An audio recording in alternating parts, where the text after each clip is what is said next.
Dear students, पिछले part में आपने विज्ञान में मूल्यांकन और मापन में अंतर समझा था। आज विज्ञान में मूल्यांकन के उपकरण एवं प्रविधियों के तहत इसके सेकंड पार्ट को हम आज डिस्कस करेंगे। Tools and techniques of evaluation in science. सभी प्रकार के मापन में किसी न किसी प्रकार के उपकरणों एवं प्रविधियों की आवश्यकता होती है। मूल्यांकन के उपकरण एवं प्रविधियां बालक के विकास की दिशा में वांछनीय परिवर्तन लाने के लिए साक्ष्यों के संकलन का साधन होती हैं। साक्ष्य या एविडेंस क्या होते हैं? जब हम कोई टेस्ट लेते हैं तो उसके जो मार्क्स होते हैं वो साक्ष्य होते हैं। जब हम कोई ओरल टेस्ट लेते हैं उसके जो मार्क्स हम देते हैं वो भी साक्ष्य कहलाएंगे। तो साक्ष्यों द्वारा छात्रों के व्यवहार में होने वाले वांछित परिवर्तन का मूल्यांकन किया जाता है। इन्हीं जो मार्क्स को हम साक्ष्य के रूप में लेते हैं, इन्हीं से हम पता लगाते हैं कि छात्रों के व्यवहार में कितना परिवर्तन आया। उपकरण एवं प्रविधि में कोई खास अंतर नहीं होता है। प्रोफेसर सिंघा ने अपनी पुस्तक मॉडर्न एजुकेशनल टेस्टिंग में मूल्यांकन के उपकरण एवं प्रविधि के स्थान पर मूल्यांकन युक्तियाँ इवैल्यूएशन डिवाइसेज शब्द प्रयुक्त किया है।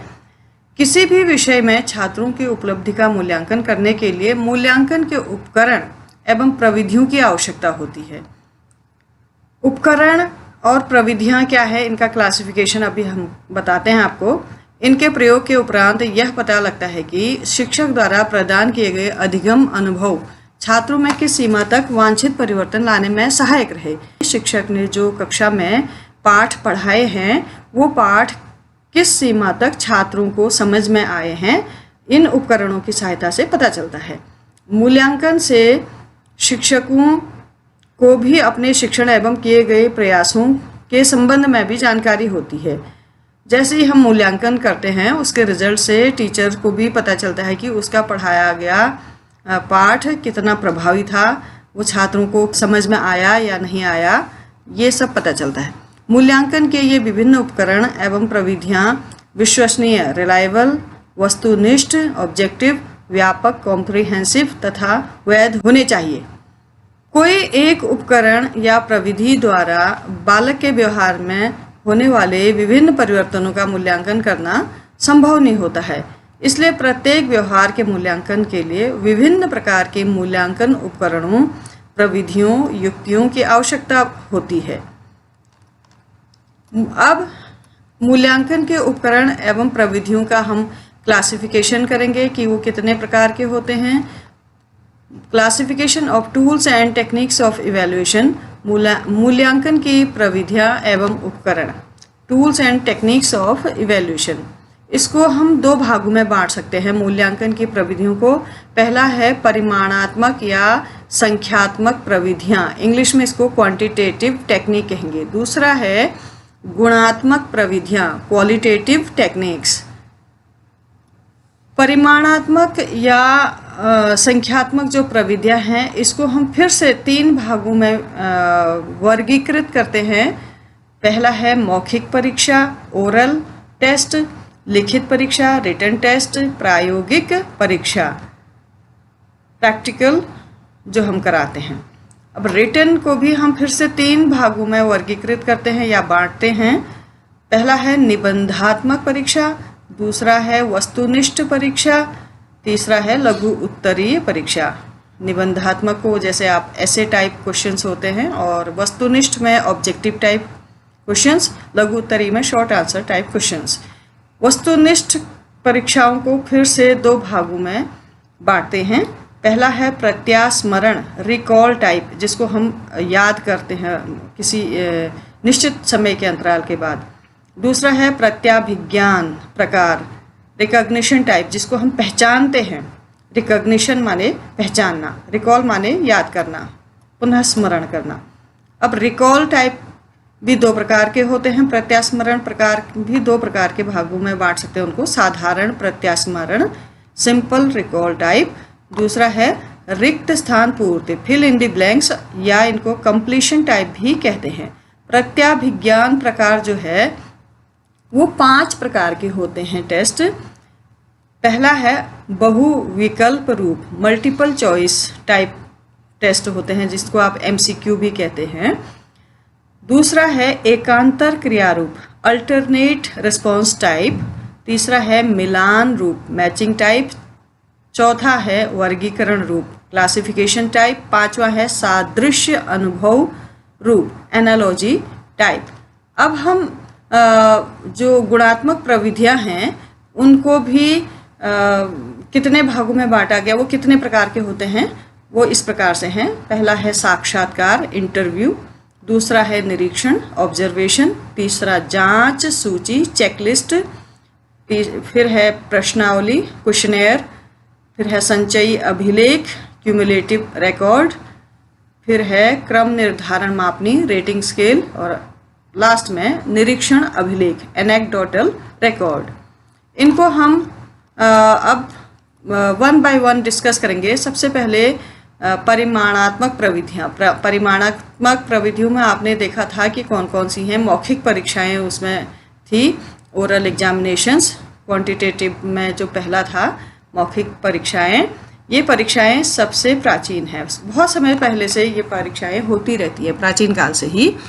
इनकी सहायता से छात्रों में पठन, उच्चारण, श्रवण, भाषण, अर्थ ग्रहण, अनुक्रिया करने एवं साक्षात्कार करने की योग्यताओं का मापन किया जा सकता है।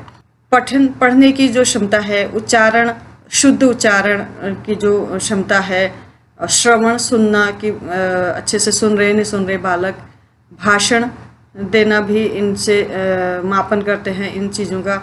अनुक्रिया, रिस्पॉन्स करना, साक्षात्कार, इंटरव्यू कैसे करते हैं, इसकी योग्यता का मापन मौखिक परीक्षाओं के द्वारा किया जा सकता है। इन परीक्षाओं में मौखिक प्रश्न उत्तर होते हैं, वाद विवाद, नाटक आदि सम्मिलित होते हैं। मौखिक परीक्षाओं का प्रयोग विद्यालयी शिक्षा के निम्न स्तर पर किया जाता है। जैसे प्राइमरी लेवल पर हम बच्चों को मुँह ज़बानी सब टेस्ट उनसे पूछते हैं, किसी से पहाड़े पूछते हैं, किसी से कविता सुनाने को कहते हैं, पोएम सुनाने को कहते हैं। तो मौखिक उनके प्रश्नों के उत्तर भी मौखिक रूप से छोटी कक्षाओं में लिया जाता है। अध्यापक छात्रों से प्रश्न पूछते हैं। विद्यार्थी बिना कागज, पेन आदि का प्रयोग किए मौखिक रूप में अध्यापक के प्रश्नों का उत्तर देते हैं। अध्यापकों द्वारा उनकी विभिन्न योग्यताओं, ज्ञान तथा उपलब्धि का मापन किया जाता है। ओरली किया जाता है, ओरली वो बोलते हैं और टीचर उनको मापन के रूप में अंक देते रहते हैं। परिमाणात्मक प्रविधियों में दूसरी जो परीक्षा है वो है प्रायोगिक परीक्षा, प्रैक्टिकल एग्जामिनेशंस। प्रायोगिक प्रविधियों का प्रयोग छात्रों के मनोगत्यात्मक गामक पक्ष के उद्देश्यों का मापन करने के लिए किया जाता है। आपको पता है ब्लूम की टेक्सोनोमी में 3 पक्ष बताए हैं, कॉग्निटिव डोमेन, अफेक्टिव डोमेन और साइकोमोटर डोमेन। तो ये साइकोमोटर डोमेन के उद्देश्यों का मापन करने के लिए ज़्यादा अच्छा है। ये परीक्षाएं क्रिया आधारित, एक्टिविटी ओरिएंटेड होती हैं, क्योंकि प्रैक्टिकल में हम एक्टिविटी ही करते हैं जिसमें छात्र स्वयं प्रयोग करके सीखते हैं। ये परीक्षाएं करके सीखने, लर्निंग बाय डूइंग एवं अवलोकन, लर्निंग बाय ऑब्जर्वेशन के सिद्धांत पर आधारित होती हैं।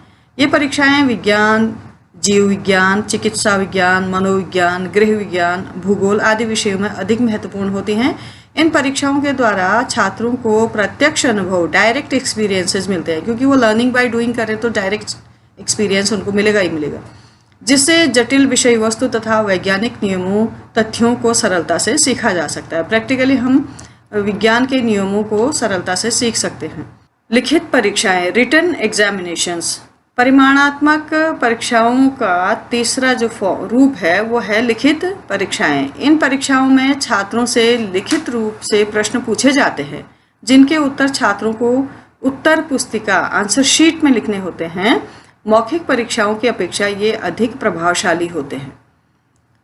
ये परीक्षाएं इकाई, साप्ताहिक, मासिक, त्रैमासिक, अर्धवार्षिक, वार्षिक आदि परीक्षाओं के रूप में हो सकती हैं। लिखित परीक्षाओं में 3 प्रकार से प्रश्न पूछे जा सकते हैं। पहला है निबंधात्मक परीक्षाएं, एसे टाइप एग्जामिनेशंस। दूसरा वस्तुनिष्ठ परीक्षाएं, ऑब्जेक्टिव टाइप एग्जामिनेशंस। तीसरा लघु उत्तरीय परीक्षाएं, शॉर्ट आंसर टाइप एग्जाम्स या एग्जामिनेशंस। निबंधात्मक परीक्षाएं क्या होती हैं? ऐसे टाइप एग्जामिनेशंस के विषय में अब हम बात करते हैं। इन परीक्षाओं में परीक्षार्थी प्रश्न के उत्तर विस्तार से देता है। बहुत ही ज़्यादा पेज इसमें भरते हैं बच्चे, 5-6 पेज, 7-8 पेज। परीक्षार्थी अपने विचारों की अभिव्यक्ति हेतु पूर्णतया स्वतंत्र होता है। जब वो उत्तर दे रहा होता तो अपने विचारों की अभिव्यक्ति के लिए पूर्ण रूप से स्वतंत्र होता है।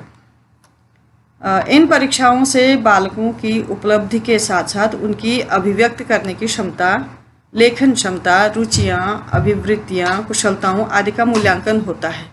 इन परीक्षाओं से बालक के मस्तिष्क में जो भी विचार हैं उत्तर के रूप में, उनको वो अभिव्यक्त करता है।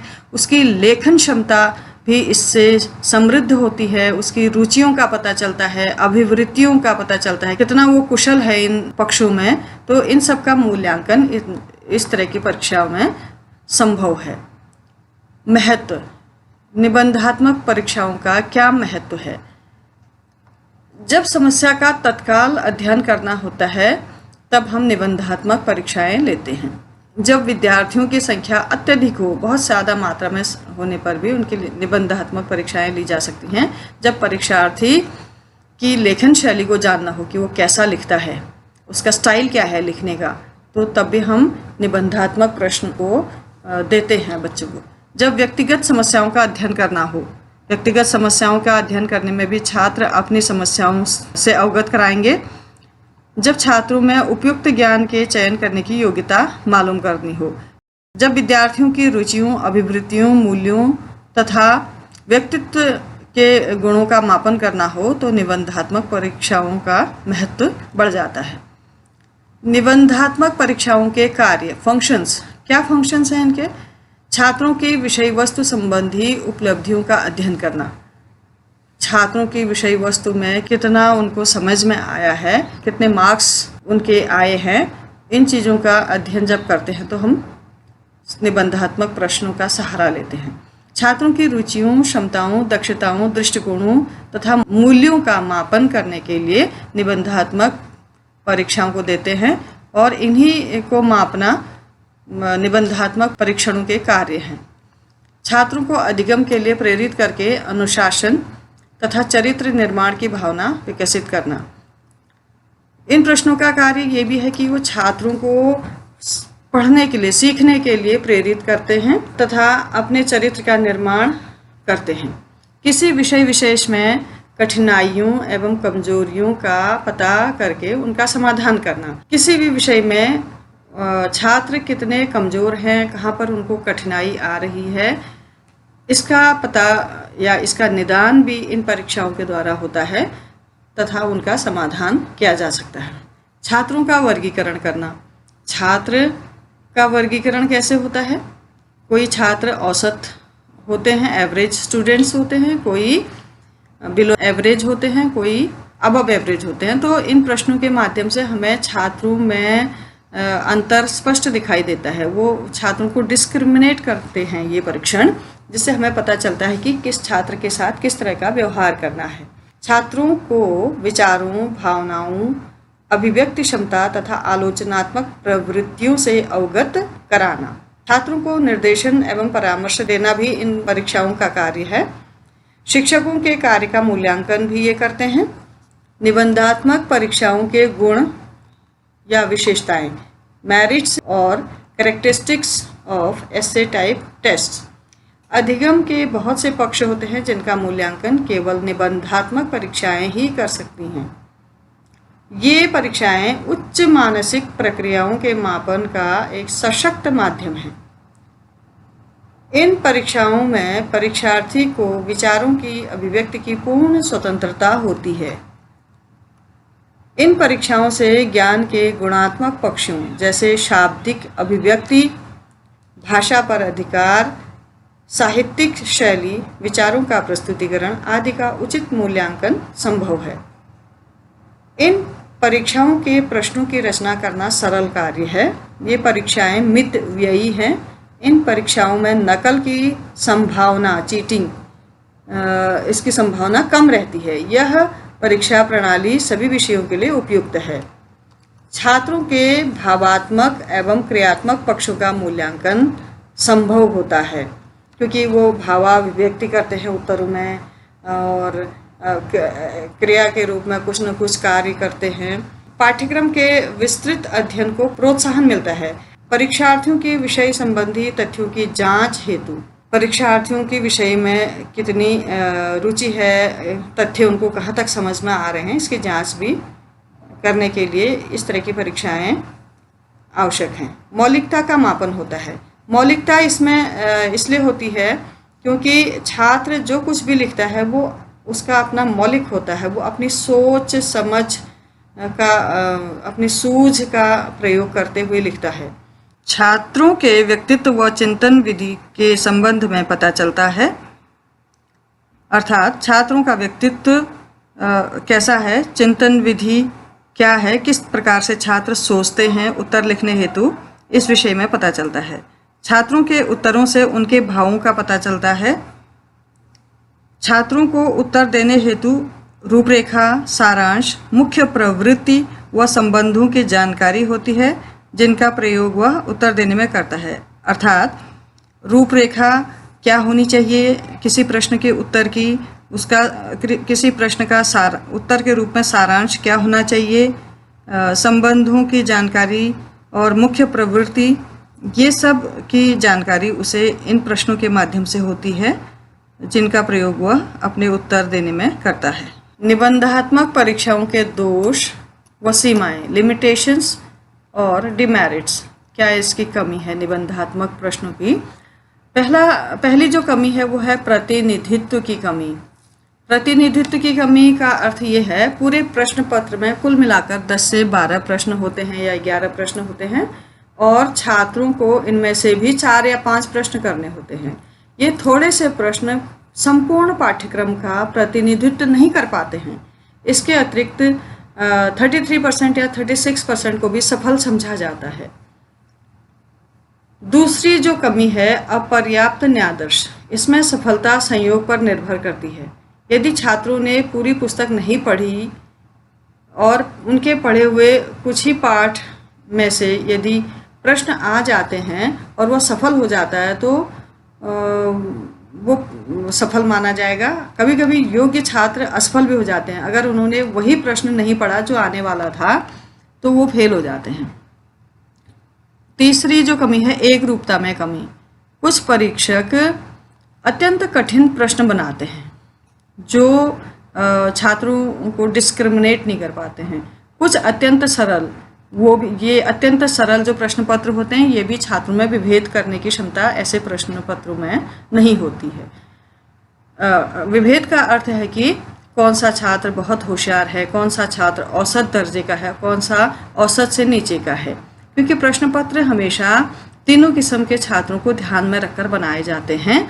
जो कि एक्स्ट्रा ऑर्डिनरी स्टूडेंट्स होंगे वो कठिन प्रश्नों को भी हल कर लेंगे, बाकी एवरेज 60% प्रश्न पत्र ऐसा होना चाहिए जिसको एवरेज स्टूडेंट हल कर सकें और 20% प्रश्न पत्र का कंटेंट ऐसा होना कि क्वेश्चंस ऐसे होने चाहिए जिसको बिलो एवरेज बच्चे भी हल कर सकें। तो एक रूपता में कमी होती है। प्रश्न पत्र या तो बहुत कठिन होता है या बहुत सरल हो जाता है, जिससे कि छात्रों के वैयक्तिक विभिन्नता को ध्यान में नहीं रखते हैं वो लोग, तो ये प्रश्न पत्र उनके लिए ठीक नहीं है। रटने पर बल, चौथी जो कमी है रटने पर बल। निबंधात्मक परीक्षाएं ज्ञानोपार्जन का मापन नहीं करती, ये केवल स्मरण शक्ति या रटने की योग्यता का मूल्यांकन करती हैं। जो छात्र रटने में कुशल होते हैं वो अच्छे अंक प्राप्त कर लेते हैं, जो नहीं रट पाते हैं वो उनके अंक अच्छे नहीं आते हैं।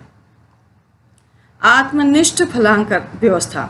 अब निबंधात्मक प्रश्नों में सबसे बड़ी कमी ये है कि इसमें परीक्षक की आत्मनिष्ठता आ जाती है।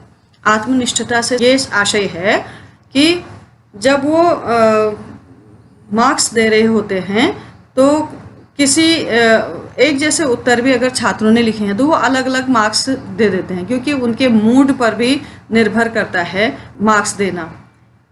तो इसको हम ये कह सकते हैं निबंधात्मक परीक्षाओं में फलांकों की व्यवस्था, फलांक माने मार्क्स, आत्मनिष्ठ होती है।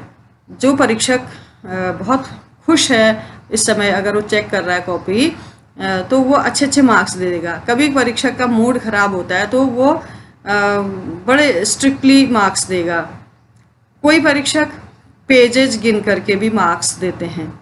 इन परीक्षाओं में छात्रों के साथ न्याय नहीं हो पाता क्योंकि परीक्षक की आत्मनिष्ठता का प्रभाव इसमें पड़ता है। सब्जेक्टिविटी इसे हम कहते हैं, सब्जेक्टिविटी आ जाती है। 7वां है जो कमी, उत्तर मूल्यांकन से बालक की स्वयं अनभिज्ञता। माध्यमिक, उच्च माध्यमिक तथा विश्वविद्यालयों द्वारा जो परीक्षाएं आयोजित की जाती हैं उनमें निबंधात्मक प्रश्न ही पूछे जाते हैं। परीक्षा के पश्चात उत्तर पुस्तिकाओं का मूल्यांकन करके अंक प्रदान कर दिए जाते हैं, लेकिन उत्तर पुस्तिकाओं को दिखाने की व्यवस्था इनमें कहीं पर भी नहीं होती, जिससे छात्र यह नहीं जान पाते हैं कि उन्हें किस आधार पर मार्क्स दिए गए हैं और कहाँ पर उसके मार्क्स कटे हैं। निदानात्मक उपयोग नहीं। लास्ट कमी 8वीं कमी इसकी है, निदानात्मक उपयोग नहीं। निबंधात्मक परीक्षाओं का निदानात्मक उपयोग नहीं है क्योंकि इनमें प्रश्नों के उत्तर अत्यधिक लंबे होते हैं, जिससे छात्रों की कमियों तथा कमजोरियों का पता लगाना कठिन कार्य हो जाता है। परीक्षार्थी इधर उधर की गप्पे लड़ाकर कुछ ना कुछ लिख ही देते हैं। वो ऑथेंटिक नहीं भी हो सकता है, जिससे कि पता नहीं चलता कि छात्र में क्या कमी है। 9वां जो कमी है, इन परीक्षाओं की विश्वसनीयता एवं वैधता निम्न स्तर की होती है। 10वां, इन परीक्षाओं के में अवसर तत्व, चांस फैक्टर का अत्यधिक हाथ होता है। अवसर तत्व का अर्थ यह है कि अगर पढ़े हुए क्वेश्चन आ गए तो उत्तर दे देते हैं, अगर पढ़े हुए क्वेश्चन नहीं आए, चाहे पूरी पुस्तक आती हो, वही प्रश्न नहीं आ रहे हों, तो उसके मार्क्स अच्छे नहीं आएंगे। फिर अगली जो कमी है, परीक्षार्थी महत्वपूर्ण प्रश्नों की खोज में रहता है तथा परीक्षा से कुछ सप्ताह पूर्व ही परिश्रम करके उत्तीर्ण हो जाता है। कुछ परीक्षा अधिकतम स्टूडेंट्स क्या करते हैं, इम्पॉर्टेंट क्वेश्चंस की खोज में रहते हैं। वो इम्पॉर्टेंट क्वेश्चन इधर उधर से ढूंढ के लाते हैं, फिर उन्हीं को पढ़ते हैं और वही उनमें से कुछ क्वेश्चन उनके फंस जाते हैं एग्ज़ाम में, तो उन्हीं से वो उत्तीर्ण हो जाते हैं। इसका अर्थ है कि उन्होंने पूरी पुस्तक नहीं पढ़ी, केवल वही कुछ इम्पोर्टेंट प्रश्न पढ़े। अगला है, ये परीक्षाएं अधिक समय लेती हैं, छात्र लिखते लिखते थक जाते हैं। साथ ही सभी स्थानों का निरीक्षण भी एक सा नहीं होता। कहीं पर निरीक्षण, जब एग्ज़ाम में जो ऑब्जर्वर होते हैं वो बातचीत करते हैं तो छात्र नकल भी कर लेते हैं। छात्रों के उत्तर देने के तरीके भी कभी कभी परीक्षक को झुंझलाहट पैदा करते हैं। जो प्रश्न आता है उसे अत्यधिक विस्तार से लिखते हैं और जो नहीं आता है उसको वो बिल्कुल लिखते नहीं है, लेकिन जो आता भी है अगर समय कम है तो फिर उसको छोटा उत्तर लिखते हैं, चाहे वो दीर्घ उत्तर ही क्यों ना हो। कुछ परीक्षक पूर्वाग्रह से भी फलांकन कर देते हैं, जैसे अच्छे लेख को देकर। कुछ तो टीचर ऐसे होते हैं, इसने कितना अच्छा लिखा है कहते हुए उसी में मार्क्स देते थे। और कुछ परीक्षक प्रश्नों का मूल्यांकन पेज संख्या गिनकर करते हैं, चाहे उत्तर वैध हो या ना हो। रिलायबल आंसर है या नहीं है ये नहीं देखते, बल्कि वो देखते हैं कि कितने पेज इसने लिखे हैं। और फिर है, समयावधि कम हो और उत्तर पुस्तिकाएं बहुत अधिक हो तो भी परीक्षक लापरवाही के साथ मूल्यांकन करते हैं। कभी कभी यूनिवर्सिटीज़ भी इतने कम समय में पुस्तकों का मूल्यांकन, उत्तर पुस्तिकाओं का मूल्यांकन करने को कहती हैं, जिससे कि परीक्षक के पास समय कम होता है और वो लापरवाही से काम करता है और विद्यार्थियों के साथ अन्याय होता है। इससे इनजस्टिस होता है कि वो अच्छे से कॉपी चेक नहीं कर पाते। निबंधात्मक परीक्षाओं में सुधार संबंधी सुझाव, क्या सुझाव होने चाहिए, कैसे सुधारा जाना चाहिए। रचना एवं प्रयोग संबंधी सुधार, 2 किस्म के सुधार हैं इसमें। प्रश्न की भाषा, रचना की दृष्टि से देखें तो प्रश्न की भाषा सरल होनी चाहिए, प्रश्नों की संख्या अधिक हो जिससे कि उनका प्रतिनिधित्व पूरे सिलेबस पर हो। समग्र विकल्प के स्थान पर प्रश्नवार विकल्प रखे जाए, जैसे किन्हीं 5 प्रश्नों को हल करिए, 10 या 12 प्रश्न दिए हैं, अगर उसमें से ये कहा जाए, विकल्प रखा जाए कि किन्हीं 5 प्रश्नों का उत्तर दीजिए, इसके स्थान पर क्या करना चाहिए, पहला प्रश्न हो उसका ही एक विकल्प दिया जाए, दूसरा प्रश्न उसका भी विकल्प, तीसरा प्रश्न उसका भी विकल्प, इस तरह से सभी प्रश्नों का एक एक विकल्प दिया जाए। तो उनमें से जो भी विकल्प या जो भी प्रश्न छात्रों को आता हो हल करना, उसे वो अपने हल करे। प्रश्न पत्र निर्माण हेतु निर्माताओं को प्रशिक्षण दिया जाए, क्योंकि प्रश्न पत्र निर्माण करने में कई परीक्षक क्या करते हैं, 10 सालों के प्रश्न पत्रों को उठा लेते हैं, उनमें से जो अक्सर आया है उसी प्रश्न को दे देते हैं, या उनमें से ही किन्हीं 10 प्रश्नों को छांट के दे देते हैं, लेकिन ये उचित नहीं है। इस तरह से छात्र भी इम्पोर्टेंट प्रश्न ढूंढने लगते हैं। इसके बजाय प्रशिक्षकों को ऐसा प्रशिक्षण दिया जाए कि संपूर्ण पाठ्यक्रम का प्रतिनिधित्व जिस तरह से हो सके उस तरह से प्रश्न का निर्माण किया जाए। जैसे ब्लूप्रिंट पहले बनवाया जाए उनसे, तब जाकर के प्रश्नों का निर्माण करवाया जाए। आत्मनिष्ठ तत्वों को कम करने हेतु वस्तुनिष्ठ पदों को भी स्थान मिलना चाहिए। जैसे चेक करते समय परीक्षक की आत्मनिष्ठता उसमें आ जाती है, जैसा उसका मूड होता है उस तरह से वो चेक करता है। तो इसको कम करने के लिए वस्तुनिष्ठ प्रकार के प्रश्नों को भी परीक्षण में स्थान देना चाहिए। इन प्रश्नों का उपयोग उन्हीं कार्यों के लिए किया जाना चाहिए, किन प्रश्नों का, निबंधात्मक प्रश्नों का, जिनके लिए विशेष उपयुक्त हों। जैसे किसी क्षेत्र की योग्यता की अभिव्यक्ति का मापन करने के लिए, किसी विषय में योग्यता का समालोचनात्मक मूल्यांकन करने के लिए। अब दूसरा जो सुधार है, फलांकन संबंधी सुधार, यानी कि मार्क्स कैसे दिए जाएं। उत्तरों को जांच तथा अंक प्रदान करने हेतु अधिक वैज्ञानिक विधि अपनाई जानी चाहिए। निबंधात्मक प्रश्नों के अंकों को प्रदान करने में अध्यापक को पक्षपात करने का अवसर प्राप्त होता है। इस त्रुटि को दूर करने के लिए प्रश्न पत्र का स्वरूप निम्न प्रकार का होना चाहिए। क्या होना चाहिए? लघु उत्तरीय प्रश्न भी होने चाहिए, उसमें निबंधात्मक प्रश्न भी होना चाहिए, वस्तुनिष्ठ प्रश्न भी होना चाहिए। तो स्टूडेंट्स, आज के लिए इतना ही। आगे का भाग वस्तुनिष्ठ प्रश्न हम अगले वीडियो में पढ़ेंगे।